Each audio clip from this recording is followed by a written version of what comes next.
আল্লাহর রহমত, আমরাই জিতব। যারা বাক বাকুম করে কথা বলেন ওরা 70 তাদের নেতারা ওই কথা বলতো, পরে দেখা যাচ্ছে ভোট পাইছে 6%।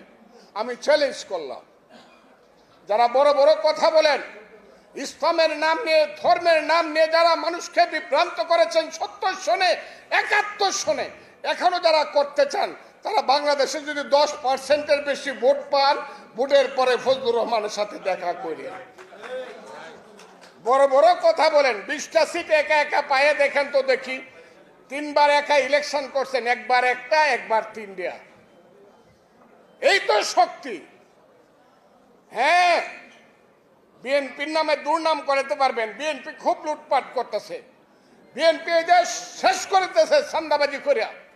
বিএনপির কর্মীরা খুব খারাপ বলে বলে সারা দিন ইউটিউবে মানুষকে বিভ্রান্ত করতেছেন। আমি অস্বীকার করি না, বিএনপির কর্মীরা 15 বছর না খায়া ছিল, অনেক অত্যাচার অবিচার সহ্য করেছে। মা মরেছে, বাপ মরেছে, জেলে থাকার কারণে বাপের জানাজা পড়তে পারে নাই, যার জানাজা পড়তে এসেছে ডান্ডা বেরিয়ে পড়ে। সেই বিএনপির একটা কর্মী যখন পেটে ভাত থাকে না, যদি 10টা টাকা রোজগার করতে চায়, তার যদি দুর্নাম হয়, যারা ব্যাংক দখল করে তাদের দুর্নাম হবে না?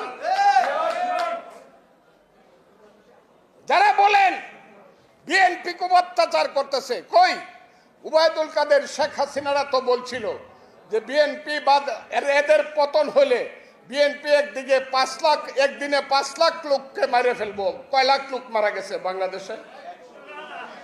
বিএনপি যে ধৈর্য ধরছে, বিএনপির নেতা তারেক রহমান যে ম্যাচিউরিটির পরিচয় দিছে, দেশকে যেভাবে রক্ষা করছে, এর মধ্যে যারা বিএনপিকে সমালোচনা করেন তাদেরকে হুঁশিয়ার করে আমি বলতে চাই, চক্রান্ত করে ক্ষমতায় থাকতে পারবেন না।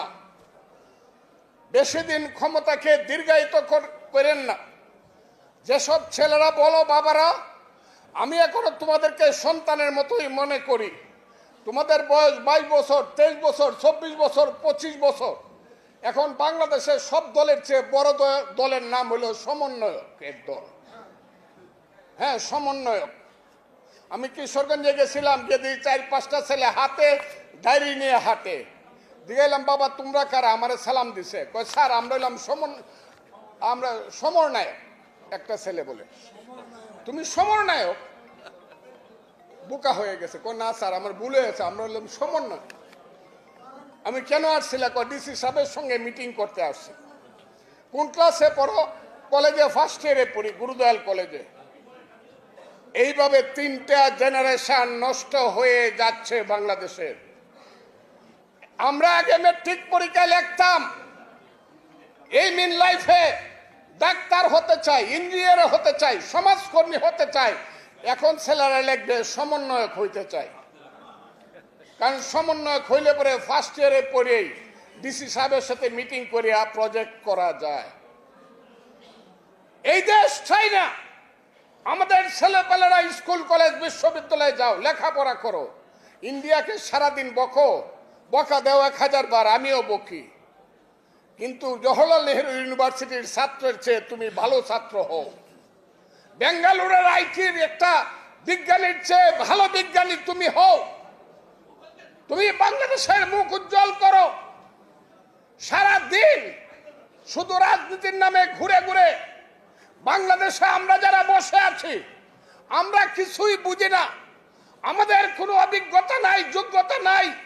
71 কোনো জিনিস না, ওইটা কোনো স্বাধীনতা ছিল না। তোমরা স্বাধীনতা দিবা? আরে বাবা, 71-এর স্বাধীনতা আর এই স্বাধীনতা, বিড়ালরে কিন্তু বাঘের মাসি বলা হয়। 71-এর স্বাধীনতা যদি বাঘ হয়ে থাকে, তোমাদেরটা কিন্তু বিড়াল। 71-এর স্বাধীনতার সঙ্গে, 71-এর মুক্তিযুদ্ধের সঙ্গে, 71-এর ত্যাগ তিতিক্ষার সঙ্গে, 71-এর জীবন ব্যবস্থার সঙ্গে যুদ্ধ করতে গিয়েছে। ভাগনাটা গুলি খায়া পড়ে গেছে, লাত মারে উঠে বলছে বাবা মাকে দেখো, তুমি মাকে দেখো। সেই মা পাগল হয়ে মারা গেছে। মুক্তিযুদ্ধ আপনারা বলেন, এই যে যুদ্ধে যুদ্ধে 9টা মাস কাটিয়েছেন, বলেন তো দেখি মুক্তিযোদ্ধারা জীবনের যে শ্রেষ্ঠ সময়ের ত্যাগ করেছেন তার সাথে কোনো তুলনা হয় কিনা বলুন না দেখি। আপনারা কি সব ভুলে বসে আছেন নাকি? তাহলে যখন বলে 71-এর মুক্তিযুদ্ধ কিছু না, তাহলে আপনারা চুপ করে থাকবেন? চুপ করে থাকবেন? যদি না থাকেন আমাকে হাত তুলে দেখান যে 71-এর মুক্তিযুদ্ধ আমরা ভুলবো না। কাজেই যারা 71-কে ভুলাইতে চান তাদেরকে আমি সাবধান করে বলতে চাই, এই বাঙালি জাতি কোনো দিন 71-কে ভুলবে না। কারণ আমি সব সময় বলি, এই বাংলায় শুধু বেলি চামিলি আর জুই ফুল ফুটে না, এদেশের রক্তগোলাপ রক্ত জব ফুটে। এদেশের জঙ্গলে শুধু কোকিল ডাকে না, এদেশের জঙ্গলে রয়্যাল বেঙ্গল টাইগারও ডাকে।